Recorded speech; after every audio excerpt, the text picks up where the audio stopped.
There are so many fun things to speculate right now when it comes to Cedar Point, and with the park recently announcing that they are not opening their Forbidden Frontier attraction, things just got a little bit more interesting at America's Rock and Roller Coaster. And all of this leaves us wondering, what does Cedar Point have planned with this area and what could they build there? I am going to share with you my 3 realistic predictions that I could see Cedar Point doing with this area. Then, after you hear mine, I want to know what your ideas are for this area. Welcome to Theme Park Predictions. My name is Brandon, and now let's get into this. The Forbidden Frontier attraction just opened in 2019, which has me wondering, why are they closing it just a few short years after the attraction opened? Because this interactive attraction was very unique and well done, which I think has a lot of us shocked about this decision from the park.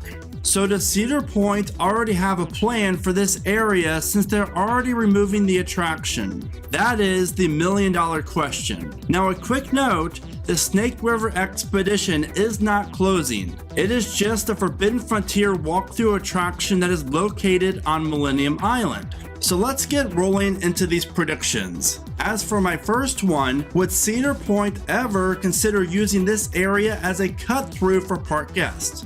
As you can see by my design here, this is how the park could pull this off and make it easier for park guests and employees to get around the back of the park faster. I do not think that Cedar Point would only build a walkway here, because I predict that they would also build a new flat ride or rides of some kind on Millennium Island as well. Maybe an air race or a Nubilez attraction. Especially since Cedar Fair is really all about adding new Zamperla flat rides to their parks. This would give Cedar Point 2 new modern flat rides, one catering to the thrill seekers and the other one being a great family attraction. And the more I think about this prediction, the more I like it, and I think it makes a ton of sense for Cedar Point. Not only do they expand the park's footprint, it's also going to give us all amazing views of the iconic Millennium Force. I just uploaded some new coaster merch that I designed myself to the official TPP store, so be sure to check out my coaster humor tees that will be a huge hit while you're walking around the park this year. Now, as for my second prediction, it also involves expanding the midways of Cedar Point to cover Millennium Island. But this time, I predict it could be a major expansion to Camp Snoopy. This prediction has 2 different aspects to it. The first one being, the current Kiddie Kingdom would get the axe.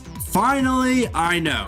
As parks all across the country are battling the serious staffing issues that America is facing right now, it is going to force them to think of ways to streamline operations and to save money on staffing. By removing the old school kid rides in Kiddie Kingdom, and let's be honest, most of them do the exact same thing. And with Planet Snoopy and Camp Snoopy, this area is just kind of pointless in my opinion. But the good news for Cedar Point is, by doing this, it would eliminate a handful of positions each hour, which would help out with the staffing issue and save the park some money. All Cedar Point would need to do is build a tall bridge that goes over the lagoon, and then they can move the better of the Kiddie Kingdom rides here. And I'm only talking to the Kiddie Carousel and the Cool Car Ride. This would then allow Cedar Point a chance to add 3 or 4 new modern family rides mixed in with the 2 relocated rides to double the size of the current Camp Snoopy. Currently, Kiddie Kingdom offers 10 rides, so I think it would be smart for Cedar Point to focus on the higher capacity and more memorable family and kid rides for this new area. But the best part is, by removing the current Kiddie Kingdom, Cedar Point would then gain so much more room near the front of the park, and these predictions align with Cedar Point really revamping the boardwalk area of the park this year. There is a lot that Cedar Point can do with the Kiddie Kingdom area, and this will be a great spot for a brand new modern wooden twister coaster coming from GCI, really complementing the whole look and feel of the new boardwalk area. Now, is this wishful thinking? Possibly, but it's still fun to think about. And expanding Camp Snoopy onto Millennium Island would make a lot of sense, since all of the buildings and kid structures for the now defunct Forbidden Frontier would tie right into the Camp Snoopy theme. And now it's time for my final prediction regarding this area of the park. And that would have to be a future Cedar Point roller coaster that would use the island for part of its layout. But the big question is, how large will it be? And this is where things get very dicey. Would the entire coaster be located on the island? Doubtful. So I predict that the ride station and entrance plaza as well as the maintenance area will be located not on the island. As we take a look at the surrounding areas around Millennium Island, there is only one empty plot of land that could work.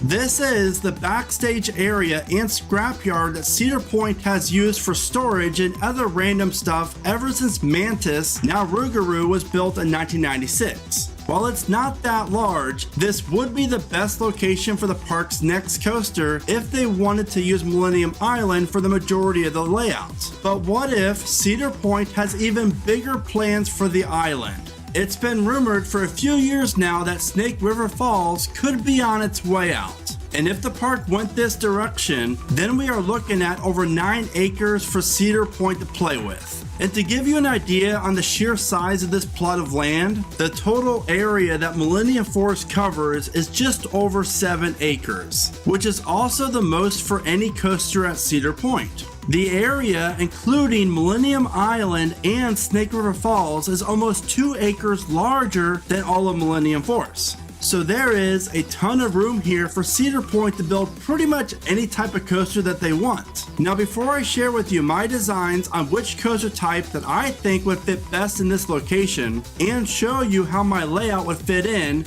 if you're enjoying this video, then be sure to give it a like.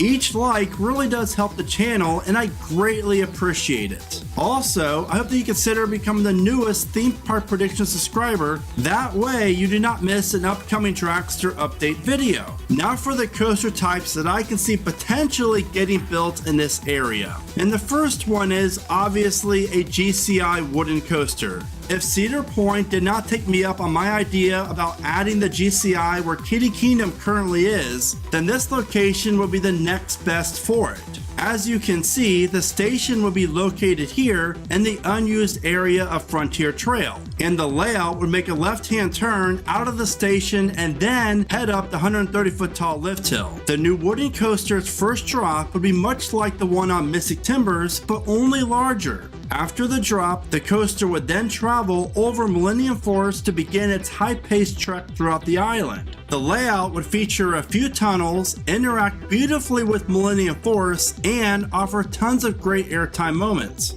A modern wooden coaster is something that Cedar Point desperately lacks and in my opinion would be a home run for the park due to the design catering to more park visitors with the 48-inch height requirement and no inversions. Also, a wooden roller coaster in Frontier Trail is just something that needs to happen. The most intriguing coaster model out there that I think Cedar Point could do a ton of things with is a flying coaster from Vekoma. Fantasialand's Fly, or FLY, is already considered not only the best flying coaster ever built, but also one of the world's best coasters in general. If Cedar Point would add a launched flying coaster that would fly around Millennium Island and over the water, then this type of ride would give Cedar Point a ride experience it has never had before. It's only a matter of time before we see a Vekoma launched flying coaster make its way to America, and I think Cedar Point would be a prime location for it. As for the ride's layout, you would see multiple launches, inversions, a few tunnels, and a bunch of near-miss elements. And for my last prediction, I think there's a very solid chance that Cedar Point will debut a brand new mock extreme spinner to the park, and when they do, it could be located here. You never hear anything but praise and love for Time Traveler and Ride to Happiness, and it's clear that the Extreme Spinner model is a massive hit. So adding the world's largest one to Cedar Point in this location would be a no-brainer. And this ride would feature 4 to 5 inversions, 2 launches, a pre-show area, and a bunch of other crazy low-to-the-ground elements. Whatever coaster Cedar Point builds in this location, if their plan is a coaster,